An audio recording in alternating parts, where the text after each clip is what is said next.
الفاظ کی ادائیگی کا مخصوص ڈی این اے ہوتا ہے۔ بد نسل لوگ الفاظ کی احسن ادائیگی کے وصف سے محروم ہوتے ہیں۔ الفاظ کی اپنی ہی ایک دنیا ہوتی ہے، ہر لفظ اپنی ذمہ داری نبھاتا ہے۔ کچھ لفظ حکومت کرتے ہیں، کچھ غلامی، کچھ لفظ حفاظت کرتے ہیں اور کچھ وار۔ ہر لفظ کا اپنا ایک مکمل وجود ہوتا ہے۔ جب سے میں نے لفظوں کو پڑھنے کے ساتھ ساتھ سمجھنا شروع کیا تو سمجھ آیا الفاظ صرف معنی ہی نہیں رکھتے، یہ تو دانت بھی رکھتے ہیں جو کاٹ لیتے ہیں، یہ ہاتھ بھی رکھتے ہیں جو گریبان کو پھاڑ دیتے ہیں، یہ پاؤں رکھتے ہیں جو دلوں کو ٹھوکر لگا دیتے ہیں۔ اور اگر ان لفظوں کے ہاتھوں میں لہجے کا اسلحہ تھما دیا جائے تو یہ انسانوں کے وجود کو چھلنی کرنے پر بھی قدرت رکھتے ہیں۔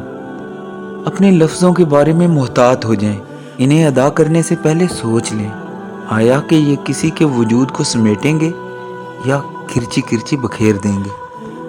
کیونکہ الفاظ تمہاری ادائیگی کے غلام ہیں، جبکہ تم ان کے بادشاہ، اور بادشاہ اپنی رعایا کا ذمہ دار ہوتا ہے اور اپنے سے بڑے بادشاہ کو جواب دے بھی۔